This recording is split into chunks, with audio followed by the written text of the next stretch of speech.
The opinions and views expressed in the following program are those of the speakers and the host, and do not necessarily reflect those of Yoakley Scott Corporation and your sports network. Yeah, I've been closer to Jesus before, so can you help me out? Oh, can you help me out? Am I on my own? Am I on my own? Or can you help me out? Am I on my own? Am I on my own? Or can you help me out? Can you help me out?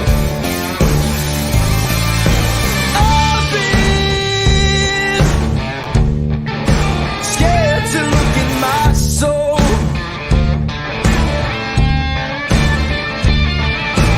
I've been afraid I would follow the road. Yeah, afraid of the things I've been told.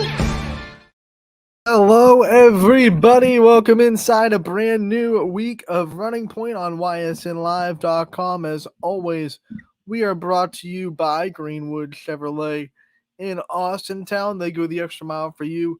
We try to do the same here on this show every single day. We strive to be as good to you as Greenwood Chevrolet is. If you're in the market for a new or used vehicle, make sure to go down to Greenwood Chevrolet in Austintown. Check them out. We'll hear a little bit more about Greenwood later on in the show. Got a great one for you today. We're going to recap a bunch of action over the weekend. We had volleyball. We had football, of course, on Friday. We had soccer. We had everything going on over the weekend. We'll recap it all. We also have a player profile to feature like we do on most days here on Running Point. We're going to South Range, and we're going to hear from Matty Mook from the South Range Raiders, one of their senior leaders and probably their best server. You know, statistically, absolutely their best server. We will hear from her a little bit later on in the show as well. A fantastic interview with a great senior leader. Can't wait for you guys to hear it about halfway through the show. So let's start with the recap of the weekend. We'll hop into the scoreboard and bring it up on the screen, and we'll see what happened in a very busy weekend of football, volleyball, and soccer. We'll start with, obviously, football Friday, go through the scoreboard. What we're going to do first is we're going to shout out the sponsor of the scoreboard, which is always presented by Burnett Pool Spas and Hot Tubs, and they bring this awesome tool to our YSN fans. If you're ever at a game and you want to check the scores of other teams and maybe you don't want to look at your phone for too long, really quickly, you can go to ysnlive.com/scores, see all the scores that you see here. They're live updated, so you don't have to wait for finals to come in, especially on Friday night because we have a bunch of people working on it. So Friday nights especially, live updated. You can go here. You can find the scores of the games that are going on around the YSN family, and you'll never miss a minute of the action if you go to ysnlive.com/scores. Brought to you as always and presented by Burnett Pools, Spas, and Hot Tubs. Let's go over the games. East Liverpool, they needed a win. They needed it bad, and they needed every ounce of their offense on Friday to do it. An absolute definition of shootout. I want to say the most combined points we've had on the YSN network so far this year, and I don't think I'm wrong in saying that. Potters win 62-54 over the Bobcats, which I was right. They are the Bobcats, and they use that Ohio Bobcat logo, so I just assumed. And unless Gary Jennings was wrong, which I doubted, he's always right. He was on the call for this one. He called them the Bobcats. So Bobcats fall to the Potters, 62-54.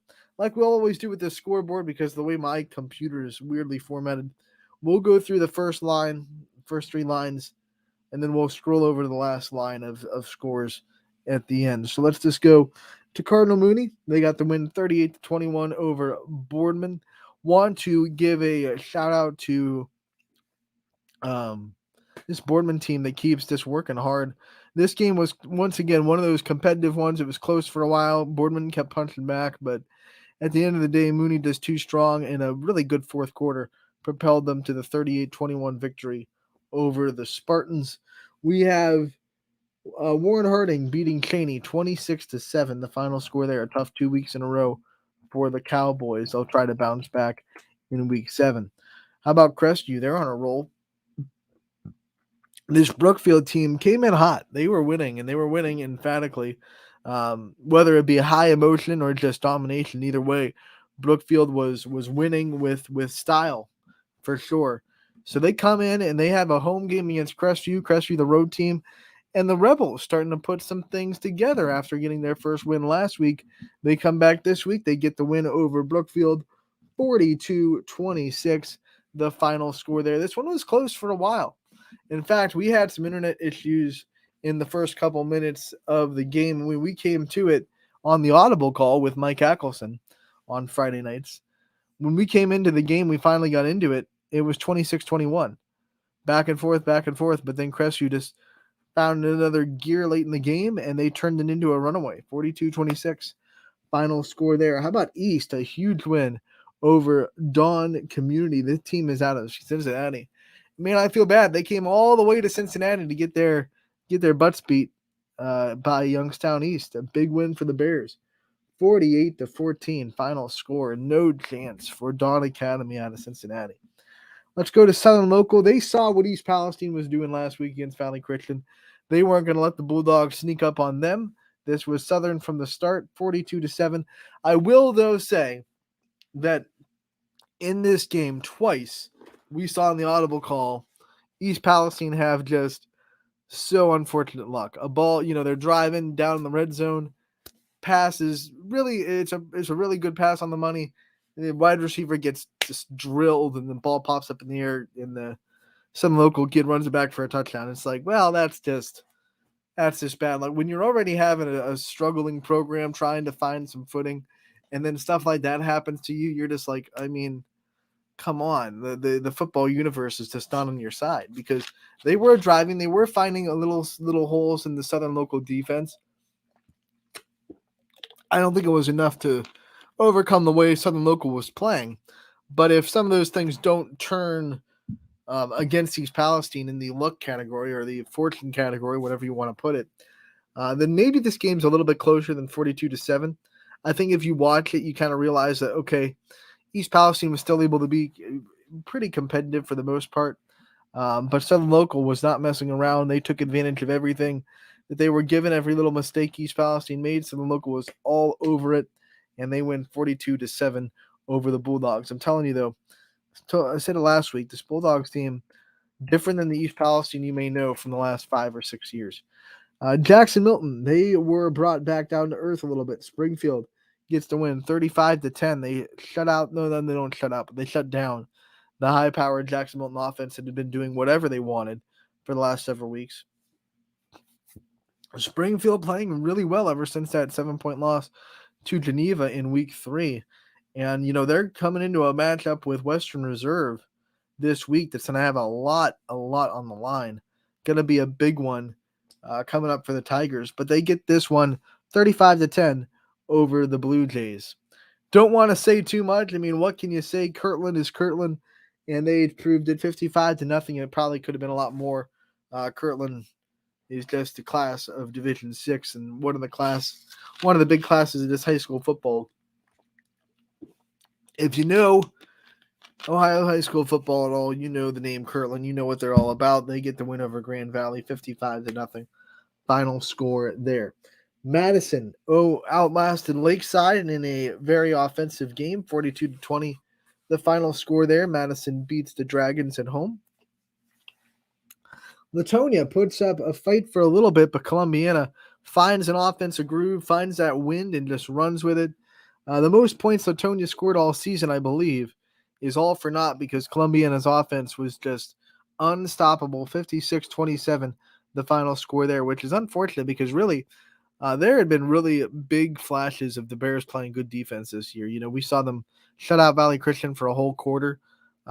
We saw them really have glimpses of good defense, but Columbiana's offense, a great game plan by Coach Spate and the offensive coordinators down there, and they did a great job just doing whatever they wanted. 56-27, final score there. Clippers get the win over Latonia.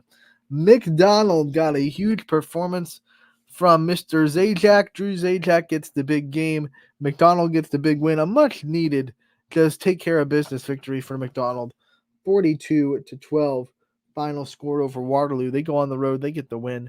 McDonald moving on to week 7 with some very needed momentum for them after a tough stretch of football for 2 weeks. Niles, man, Antoine Gardner and the Dragons, and really though, their passing game too. Their passing game was really, really good. Um, and Tony Budak was just a really good passer. He found a lot of receivers. He got them down to the goal line, and then Antoine Gardner punched it into the goal line. Niles with a big win over Beaver Local. Some unfortunate miscues on Beaver Local side too. Would be remiss if we didn't point that out. And the Dragons were able to take advantage of each one. This game a lot more of a blowout than people expected. I think people thought this would be a very competitive ball game, but it wasn't to be for the Beavers. 49-14, final score, all Dragons. Once again, we are doing the first 3 rows, and then at the end we'll scroll over and do the final row of games. So if you're just tuning in and confusing why I'm skipping that last row, we're saving it for last since we have to scroll the scoreboard over on my silly computer's formatting of this scoreboard, which is not the same as what you'll see if you go on ysnlive.com/scores on your laptop. We'll go to South Range, going to Poland, getting the win, 21-7. Classic, kind of old school South Range football. We've known this team to be high scoring in the last several years, and they've definitely proven they can be this year too. But this kind of drew me back to Coach Rock's playing days, when they were just smash mouth, beats you up football where we're going to control the clock for a long time. We don't have to score a lot because you're not going to get the ball a lot. That's simple. This game was tied at 7. South Range scores the last 14 points of the game, and they win 21-7, and their second half ball control was a big reason why they were able to get long, sustained drives and keep the ball away from Poland for the most part in the second half. They avoided being beaten by a couple of turnovers. Their defense returned the favor both times, forced in Poland turnovers, kind of made that battle even. And in big games like that, when you get an opportunity against South Range, Poland, if they play clean football, they might win this game. But unfortunately for them, they had the turnover bug hit in the worst time imaginable, and South Range took full advantage. They are still unbeaten in the NE8, and they are still absolutely the team to beat in that conference. They'll move on to a matchup with Girard next week. Back to South Range they go after being on the road against Poland. A big win for the Raiders as we go to the Pirates, who did not get a big win at all. Pymatuning Valley and their size overpowers Southeast 64-34. The final score there. Nothing the Pirates could do on defense to stop the size and physicality of the Lakers' offensive line. The biggest upset of the night happened in Lisbon. Lisbon was definitely not the favorite. They were the underdog tonight, coming in against the league-leading United, and they get the win, 21-20. Final score. What a thrilling ending too. You get United. They drive down the field. They score what could have been the game-tying touchdown, but they decide to go for 2. They want to get the win, put themselves in the lead right there. Hunter Daly gets to stop, makes the tackle. United doesn't get the 2-point conversion. Then we go to the onside kick, right?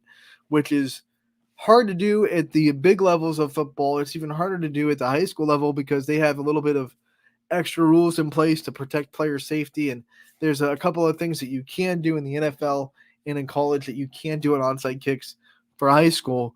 And yet, United pulls it off, a perfectly executed onside kick, even when Lisbon knew it was coming.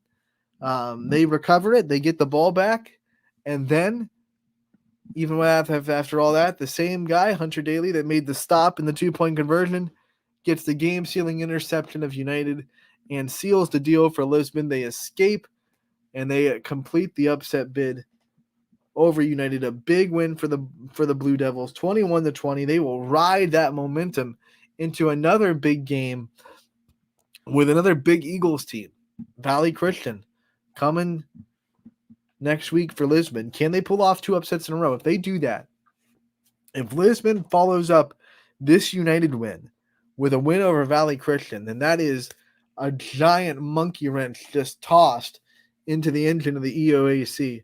And Lisbon would be the cause of ultimate chaos in the conference if they can do that.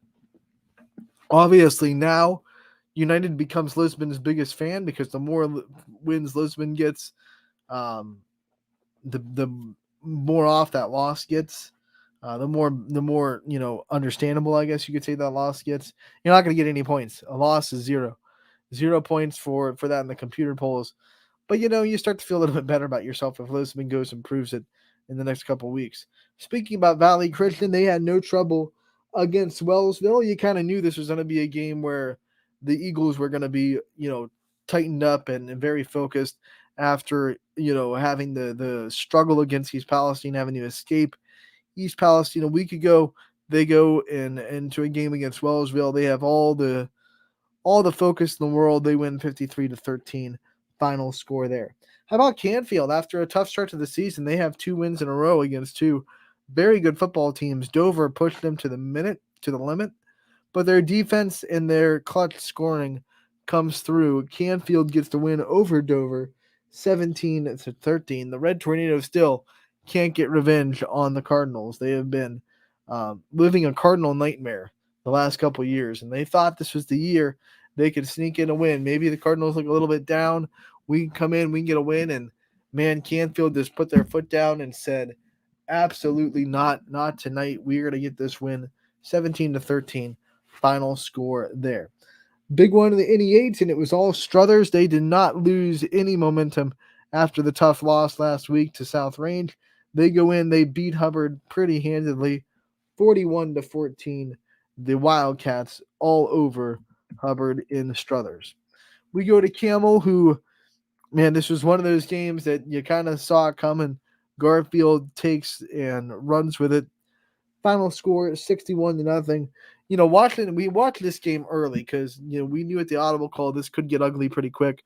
The way that both teams had been playing, the way that Garfield had been playing, especially.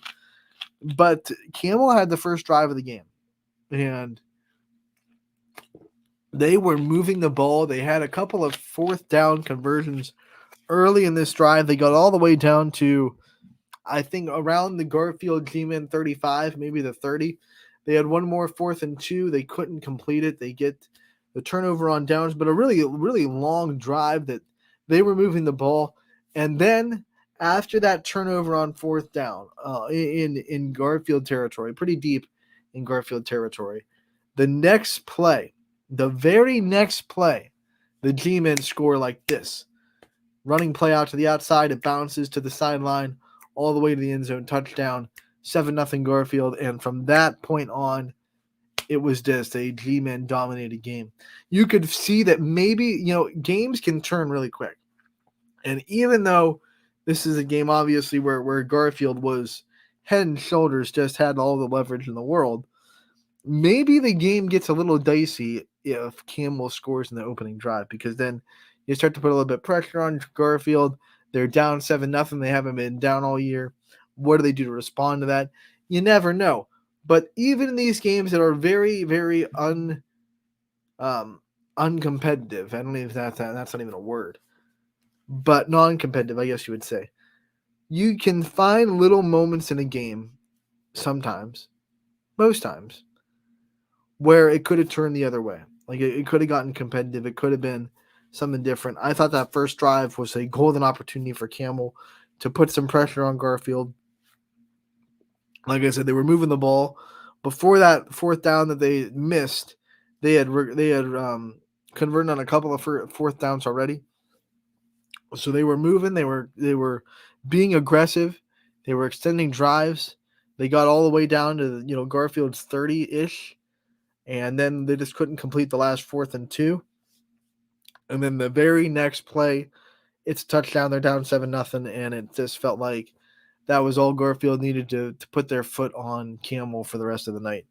And they did. Credit to Garfield for not playing down to an opponent at all and taking care of business. You can only play who's in front of you, and Garfield has been doing that all season long. So they win. They're still undefeated. The G-Men are going to be a problem in the Division 5 playoffs. I assure you of that. Let's go to Lowville. They got the win over Middle Ridge, 38-21, the final score there. Michael Balone, if you thought you were done with the Balone name under center at Lowville, you have got other problems, my friend, because Michael Malone had a great game. Louisville gets to win 38-21 over Middle Ridge. In DCL, we knew it was going to be a tough task for Howland. The Lions come in, they get the win 42-14 over Howland. How about Liberty getting the win over Newton Falls? This was an offensive thriller too, but down the stretch, like Crestview in a close game earlier. Liberty down the stretch beats Newton Falls 49-33. Dwayne and Dewan Moody both had really big games, both on the ground and in the air. They're very versatile threats for Tawan Tutwiler to use. And Liberty starting to put things together a little bit here and there. We're starting to see this Liberty team find confidence. They look so much better now than they did in the first 2 weeks of the season, especially. So we're going to see what this Liberty team can do going forward. And you want to be playing your best football come playoff time. If you're lucky enough to get into the playoffs, that's the goal, right? Playing your best football at that time. Liberty gets better every week. We'll see what they do going forward. Edison suffers their first loss of the season to a very good Toronto team. This was 5-0 Edison against 4-1 Toronto. Toronto gets to win by 8, 28-20, the final score there. Last but not least, Wyndham gets shut out by Fairport Harding, 28-0, the final score there. Now, let's go and scroll to the last column of the scoreboard, which, once again, this is crazy, but it's not what you have to do when you go to ysnlive.com, I assure you that. As we scroll over, we use the formatting of my computer and get it over there. Let's do the final row. Conneaut beats Jefferson 47-22. Conneaut is a kind of like Pymatuning Valley, a very big physical team that plays hard-nosed football. And when you're struggling like Jefferson is and you go up against a team like that, very hard to overcome. Spartans get the win in Jefferson. Final score, once again, 47-22. Edgewood's offense gets a little bit silenced in their lowest score total of the season so far. They fall to Geneva 49-14, the final score there. Girard shuts out Lakeview at Arrowhead Stadium 43-0, the final score. Lakeview, that's back-to-back shutouts after a game where they scored 21 on South Range and were a few plays from beating the Raiders. Tough 2 weeks after that with back-to-back losses to Niles and Girard. Salem goes to Alliance. They have a tough time. Alliance is a very, very good football team, and they drop this one 48-13 to the Aviators. How about Austintown Fitch and Ursuline? This was highly anticipated. Even when it was close, watching it, you kind of felt like Ursuline was just the better team that night. They had better blocking. They were getting what they wanted. Christian Lynch was having a big day. Obviously, Jack Erickson was picking apart the defense. So it was 19-14 at halftime. I think it was halftime. But Fitch, no, after half. I'm sorry. First possession after half. Fitch goes down, scores, makes it 19-14. So you're going to the second half. You're thinking this is going to be a shootout. It's going to be down to the wire. Ursuline takes the very next drive, goes right down to the field, scores again, makes it 25-14. And then they just roll from there.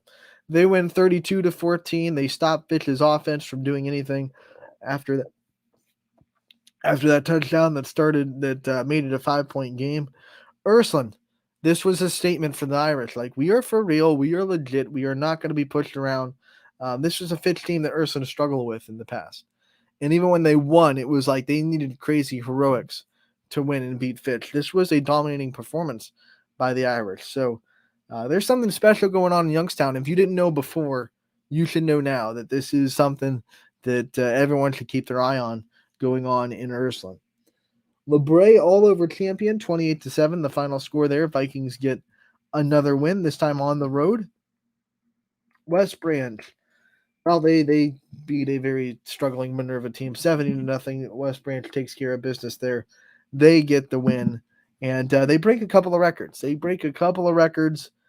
for their football program. I believe most points scored in the first quarter, and they also break the extra point record.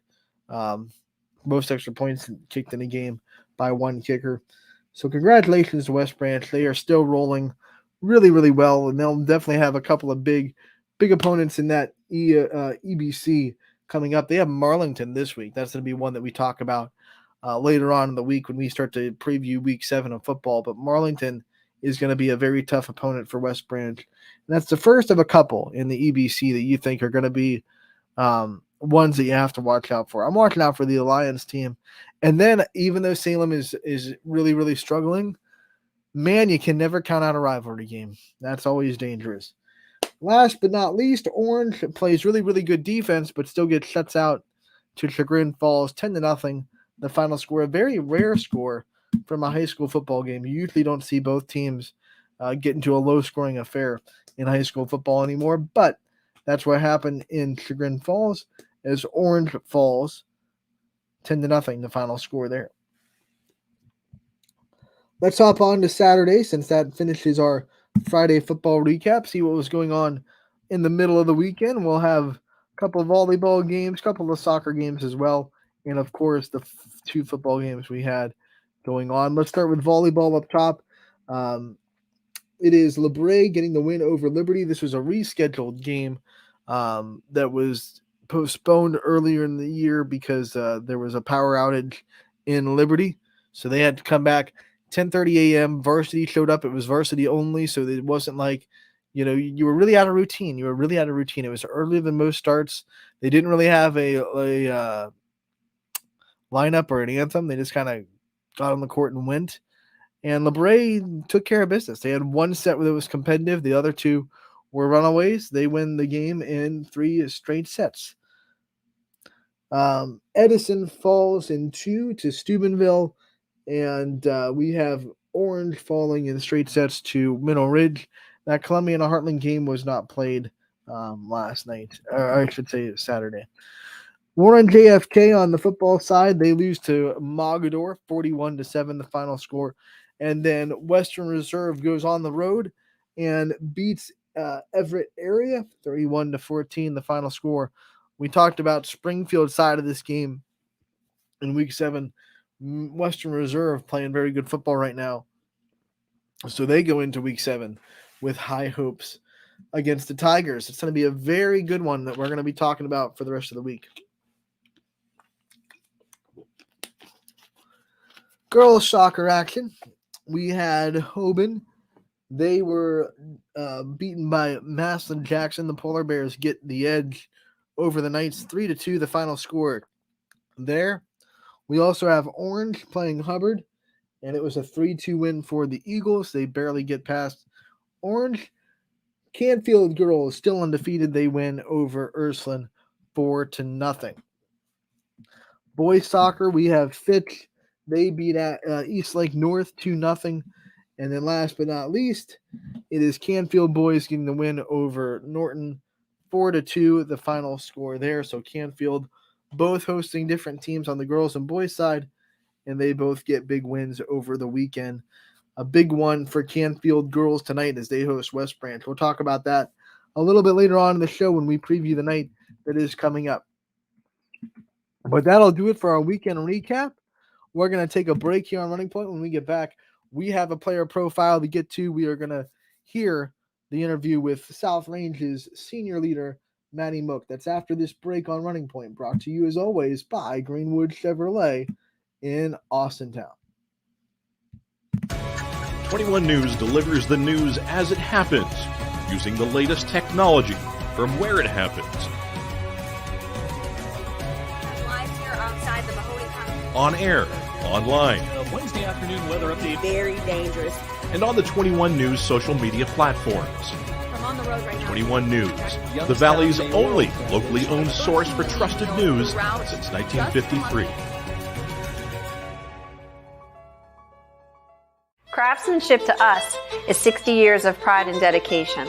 Passed down from generation to generation. The hardwood floors that your kids take their first steps on the solid wood doors you quietly close at night. The things we create day in and day out are the products that end up turning your house into a home. At Baird Brothers Fine Hardwoods, uncompromising quality and craftsmanship built our business. And it will keep us moving forward for generations to come. Going the extra mile at Greenwood Chevrolet means we want to take care of the community that takes care of us too. And we have to work together always. And that's how you stay in business for 40 years. You know, I love being a helper because when I help somebody, it makes me feel good. It means a lot that I can make a difference in others' lives. So I will do everything I can and just being there for them every step of the way. I want them to know within the first 5 minutes that they could depend on me. That's what going the extra mile means, only at Greenwood Chevrolet. Before the lights come on, before the workday begins, before a long day is ended, or it's time to have fun. It all starts with the people at Joe Dickey Electric. From replacing a light fixture in your home to building a substation for your business, no job is too big or too small. The people of Joe Dickey Electric power them all. Joe Dickey Electric, over 60 years of powering the Mahoning Valley.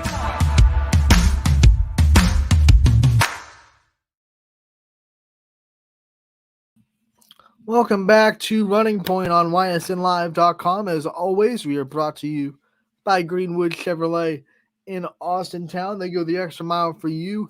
We do the same here on this show every day. Speaking of Greenwood Chevrolet, they have the new 2024 Chevy Trax, and man, it looks straight fire.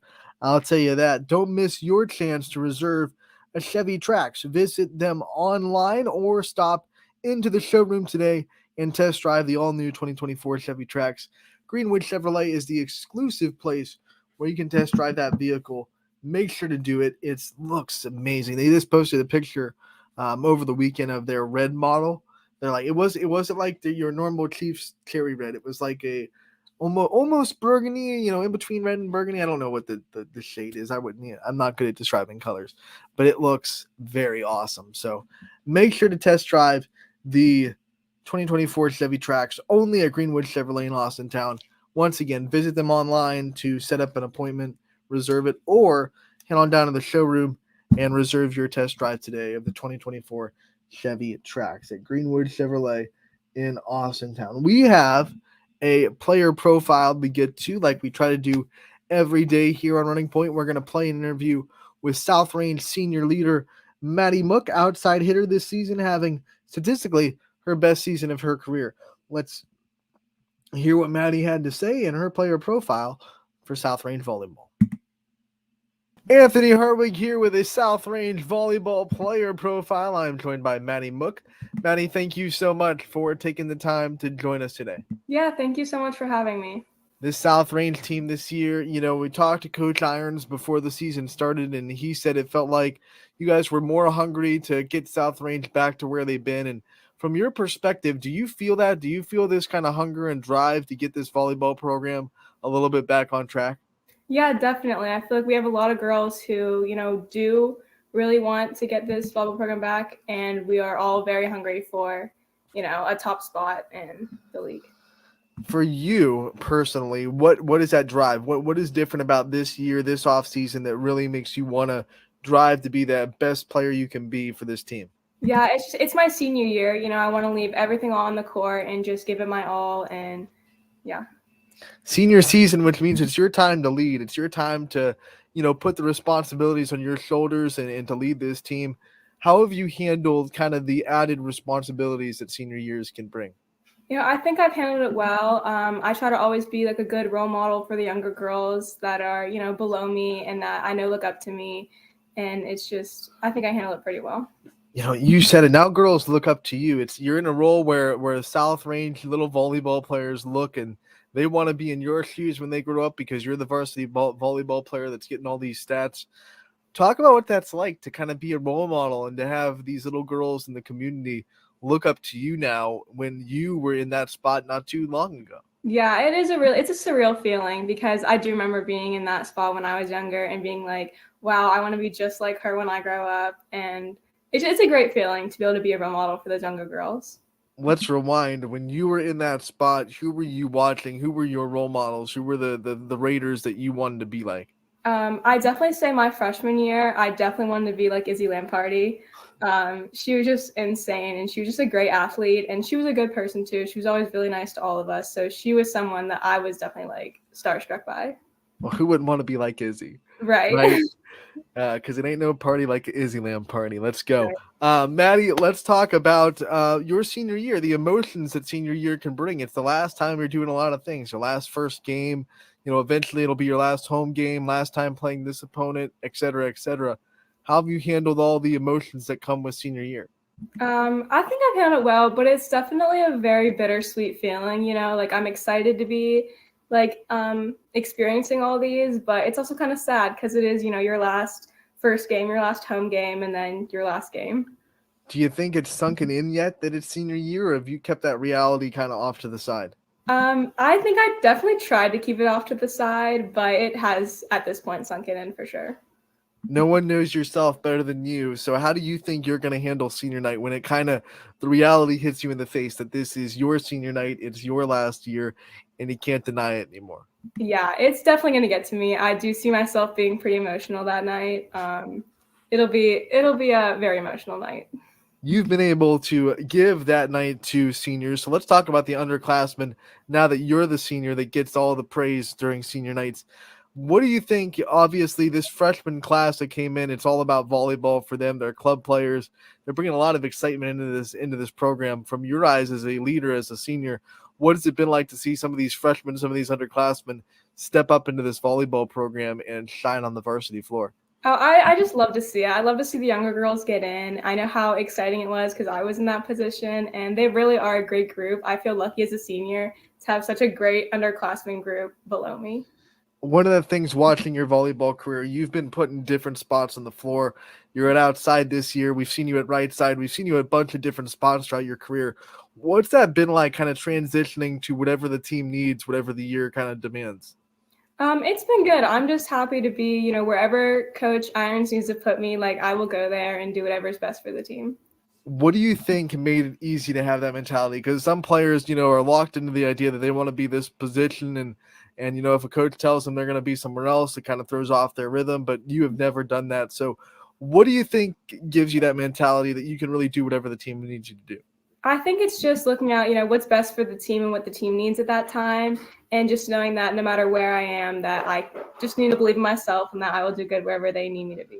All right. Everyone knows you can swing, but you also play really good defense when you're back there in the back row. How much pride do you take in your defense and being able to get balls up when you're not in the front row? I take a lot of pride in it. Getting a good dig or chasing down a ball, it's fun for me. Like I enjoy that a lot. What's the best feeling in volleyball, though? Is it the big kill? Maybe a big block? Is it a dig? Sure. What is it? Getting a big kill for sure. It's the kill. That is like, let's go. Let's go through your future goals. You're going to be graduating in South Range. It's sad, that we're going to have to say goodbye to you in the South Range community, but you have a lot of bright stuff in front of you. What are some of the things that you're looking at as far as your future after high school? Well, I do want to attend college. I haven't decided where I'm going, but I want to major in nursing and then eventually become a NICU nurse. All right, so let's talk about first the college. Obviously, you haven't decided yet, but you have to have some thoughts or ideas of maybe where you want to go or how far you want to go. What kind of things come to mind? Do you want to travel? Do you want to stay close to home? What kind of things are you looking for in a college? Yeah, I definitely want to stay close to home. I don't want to be too far from my family and my sister. And yeah, I definitely want to stay close, but I'm not sure if I'm going to stay exactly at home, but I don't want to go too far. If you could take your family and just move anywhere, go to college anywhere in the country, what do you think would be like a dream spot to go in and live for 4 years? Oh, definitely the Outer Banks. I love the Outer Banks. I think some of your family would be like, yeah, let's go. Let's do that. So when you think of nursing that you want to go into and be a NICU nurse, what things drove you to that and interest in that career path? What kind of things made you want to be that? Well, my sister, her name is Emmy, and she had trisomy 18, and it was when I was 14. So I was around like her nurses and stuff, and they were all just really great, and it really did inspire me a lot to, want to go down that path. So you're someone that has had that path kind of set for a while. You've known what you've wanted to do. You've known how you want to get there. What's that been like? There are probably a lot of your classmates that still have no idea what kind of they want to do with their life or what do they want to do in the future. And you kind of have this idea and you've had this inspiration for a while. What's that been like to have kind of a future board of what you want to do? It's been good just to always like have my goals and not have to stress about that, because I do see some of my classmates stressing about that. So just being very confident when I do takes a weight off my shoulders for sure. As a senior, you've gone through a lot through your freshman year all the way to now. What do you think are some of the biggest forms of adversity that you've had to face in your career? Probably just, the mental game has probably been the biggest adversity I had to face, of like not believing in myself or getting down on myself. I've just definitely learned to, especially in my senior year, I've definitely learned to like shake that off and just focus on the next play and believe in myself. You're seeing a lot of these younger players are going to have to deal with that. They're going to have to deal with some kind of adversity, whether it's the one you deal with or something else. What kind of advice are you giving them on how to get through that throughout their career? Just believe in yourself and always know that like you can do anything you put your mind to. All right, this South Range group has 4 sets of sisters on the team, which makes you just such a tight-knit bond and such a high chemistry team. What's it like to be on a team with just such a great bond, so many sisters, and I'm sure you feel like everyone's your sister anyway. What's it been like to be a part of this really, really tight team? It's been super fun. We are all super close. Like we do feel like a family. We get along really well. We joke around. We're all very superstitious. So we're probably the most superstitious team ever. All right, well, we have to talk about your specific superstitions. Which ones do you bring to the table? See, I'm serious to myself. I have to wear the same hairstyle every game or else I'll play bad. I have to have the same color Gatorade. Orange is the Gatorade I have to have. Does that change if you lose? Do you try to switch up a hairstyle if you lose, or is it consistent the whole season? If I'm like consistently not doing very good, then I will change the hairstyle up. But if it's just a one-off, then I'll let it go. So how did you pick has it been the same for a while, or did you kind of pick before the season started, like, this is what we're rocking this year, this is how we're doing it?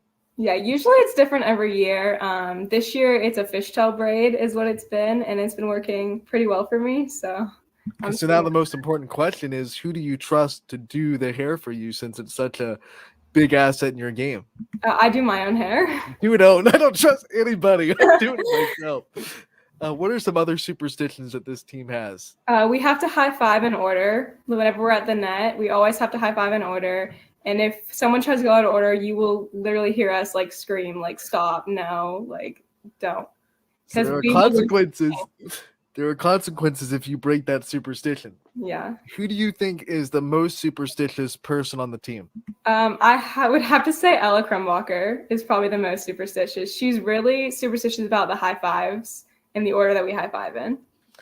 All right, let's talk about your fellow seniors. Obviously, you're not the only one on this team. You have great senior leadership. What's it like to be a part of a group of seniors that can all lead in different ways, and you can lean on each other to find out how to lead this team through the ups and downs of a season? Yeah, it's great. I have a really great senior group with me. We've been playing with each other since we were in 7th grade. I played with some of them on club teams. We're all like super close, and we can all talk to each other about almost anything. So it's really great. I have a great group with me. Maddie, I also want you to talk about Coach Irons and what it's been like to go through this journey with him. Obviously, we know he went through his own share of adversity and he got back to it, and he's back on the court with you guys. What's it been like 3 or 4 years to be under Coach Irons and this coaching staff, and to really be able to grow with him and have him teach you as much about the game as he has? Yeah, it's been really great. I feel that it's a privilege to be coached under him. He's always believed in me, especially as an undersized outside hitter. He's always given me opportunities and believed that I can succeed. Okay, now you said it. When you hear people say Maddie Mooks may be undersized, or maybe we don't have to circle her on the scouting report, what does that do for your competitive edge when you see teams maybe not give you as much respect because maybe you are a little bit quote unquote undersized? It just gives me a lot of like confidence. Like I want to prove them wrong and show them that just because I'm undersized doesn't mean that I can't hit the ball.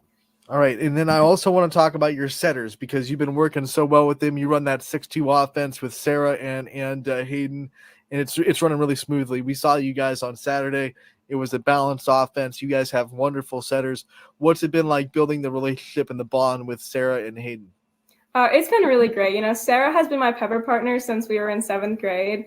And she's been my setter since we were in 7th grade. So we have a really good connection. She's been setting me forever. And Hayden came in this year and she's doing really well. She has really good hands and she gives me really nice sets too. Off the volleyball court, what are some of your favorite hobbies, things that you like to do to get away from volleyball when you need it? Because it can be a grind in the season. Yeah, I love to hang out with my friends. Usually if I'm not on the volleyball court, I'm somewhere with my friends. And I love to go shopping too. All right, you open the door with that shopping answer. You know, obviously, if someone's a shopaholic, there's probably something they're spending a little bit more money on than they should. What's that thing for you? What's that impulse buy? It's definitely clothes. Okay, so what's the store? What's the best clothing store? The one that, like, if you get put into like that TikTok, you know, yeah, but you put me in this store with $800 and it's trouble. Yeah, it'd probably be American Eagle. I love their clothes and their hoodies. All right, let's talk about your schoolwork, obviously. What are some of your favorite subjects that you've had throughout your South Range career? I really loved all the science subjects that I've been in. I definitely think I thrive in that subject. And I like social studies too. Who have been some of your favorite teachers in the South Range community? My favorite teachers? Definitely Miss Rosen. She's a really good teacher that I like to have. Miss Pavlansky is my math teacher this year, and she's super awesome. I love having her. Now, I'm not going to make you pick a least favorite teacher because that'll get you in trouble. But we will say, what subject throughout your whole career has given you like the most trouble, or maybe the hardest class that you've been in, or the one that you had to work the hardest to get good grades in? It's probably math. Definitely. What level of math was the hardest? Was it the freshman, the sophomore, junior, or senior? I'd have to say junior year. Algebra 2 was a little bit of a challenge for me at some points. Well, how do you get through tough schoolwork? We've talked about adversity on the volleyball court. What do you do to, truck through really hard schoolwork that's giving you a little bit of trouble? Yeah, I just try to, go to my teachers when I'm having issues, or I will study extra hard or talk to my friends about it and try to figure it out. All right, I can't let you go without asking about your real life role models. We asked about your on the court role models and people in the South Range volleyball, teams that you've looked up to. What about in life? Who are your role models in life, and who do you kind of go to when you need inspiration or pick me ups? Definitely my mom, for sure. She's my biggest role model. I want to be just like her when I grow up. What about her specifically makes her the role model for you? What are some things or characteristics that she has that you look up to? She's just super supportive, and she's really understanding in all situations, and she's strong. Like, I see the things that she goes through, and I just want to handle them the way that she does. All right, your mom obviously means a lot to you. Before we let you go, I want to give you the chance to shout out the rest of your support system, the rest of the people in your life that you wouldn't be where you are without. I want to give you as much time as you want to give anyone you think deserves a shout out one here. Yeah, definitely my parents, my mom, my dad, and my sister, and definitely my grandparents. There's probably only a handful of games that they haven't been able to go to. So it's just awesome having that support system behind me. And also my friends. I'm surrounded by really good people, and yeah. All right, Maddie, we thank you so much for taking the time to join us today. We appreciate it. We wish you the best of luck going forward, and we can't wait to talk to you again real soon. Yeah, thank you. Maddie Mook, the senior from South Range, the Raiders made the biggest jump in this week's power rankings. Make sure to go out and check out the power rankings on our social media for both football and volleyball. South Range going from 24 all the way up to 15 with a big week. They're on a 7-game win streak right now. They have gone from 3-4 to 10-4. But this week they are going to be tested. We are going to find out how much that win streak really means, because they have in consecutive order Girard, East Liverpool, and Lakeview. And those are all top 10 teams in the power rankings. So if South Range comes out of this week with even 1 or 2 wins, that is a big, big accomplishment. They took a set from Girard and Lakeview first time. They were both on the road. Now they have them both in the Thriller Dome at South Range. Can they come back, be even more competitive with both teams this time? Consistency. They've been much more consistent in this 7-game win streak the Raiders have. That was their trouble spot in those games against Girard and Lakeview. One set really good, and then they'd have a set where they fall off there. They're 25-12.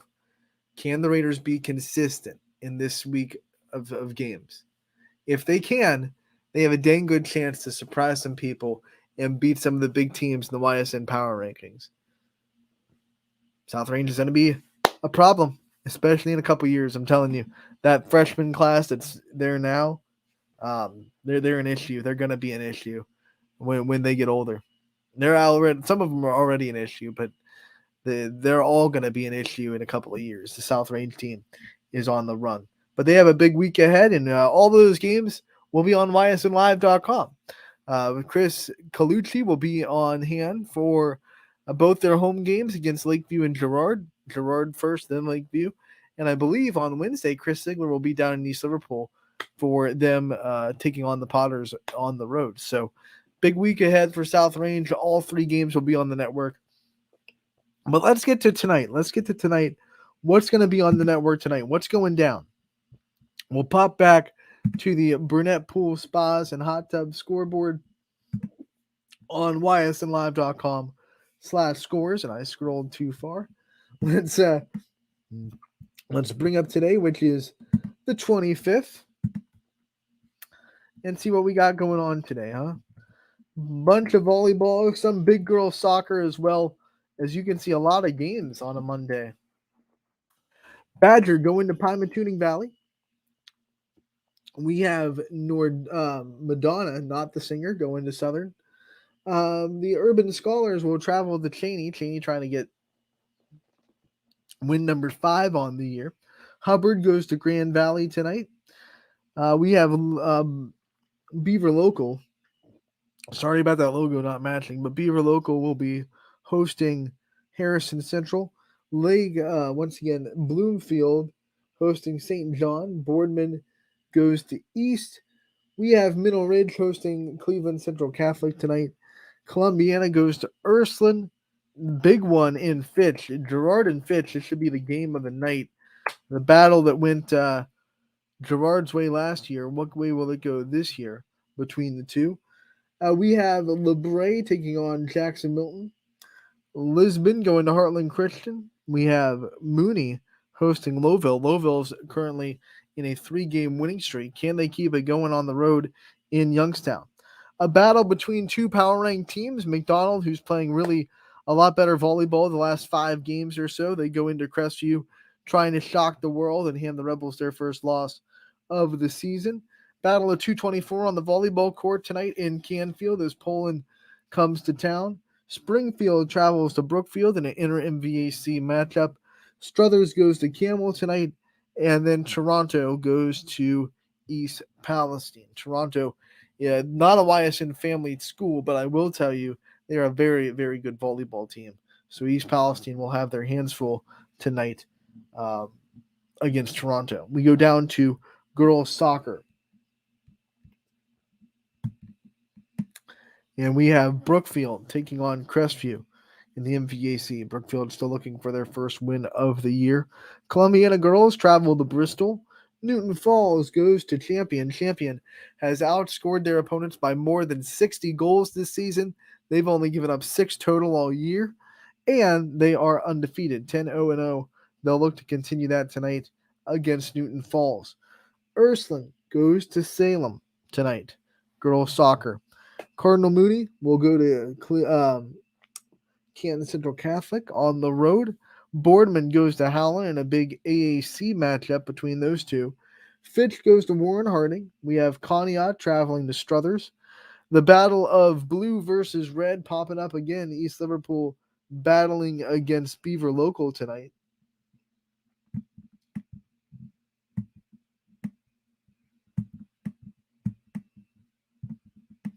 We have Girard going to Hubbard. Grand Valley going to Edgewood.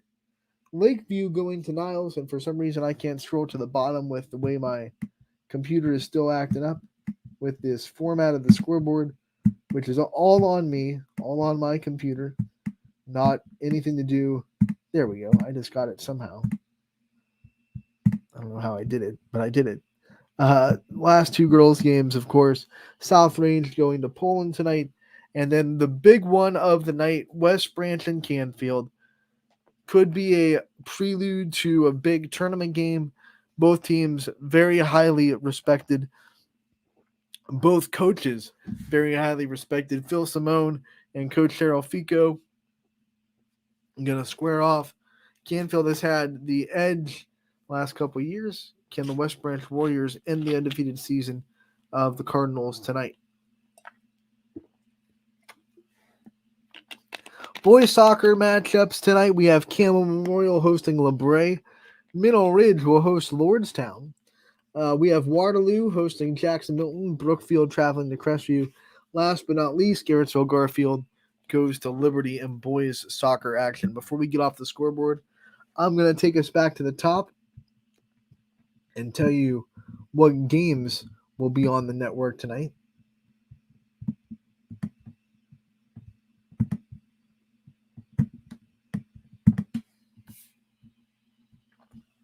So I'll just pop it at the top right there. And here's the games that are going to be on the network tonight on ysnlive.com/live.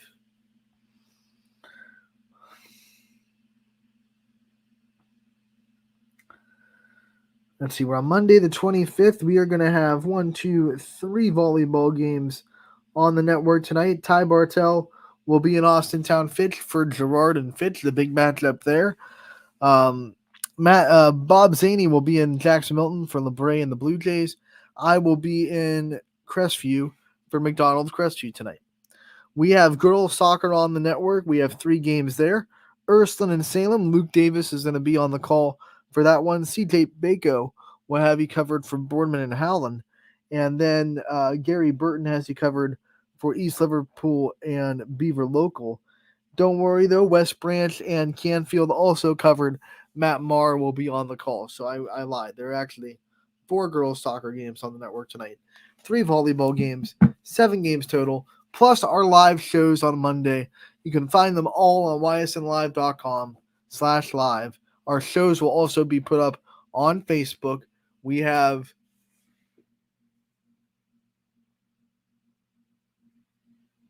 a bunch of stuff to do on the network tonight, so make sure to tune in. I will be in Crestview. Can't wait to see them again. Obviously, they're always fun to watch. And McDonald playing a lot better volleyball the last 5 games. So they're coming in hot into the Rebels Dome. It'll be a varsity freshman JV varsity triple header. So we might start a little bit later than 7 from Crestview tonight. That'll do it for today's episode of Running Point. We'll be back tomorrow to recap all of tonight's action. 1 to 2 as always on Running Point tomorrow. Brought to you by Greenwood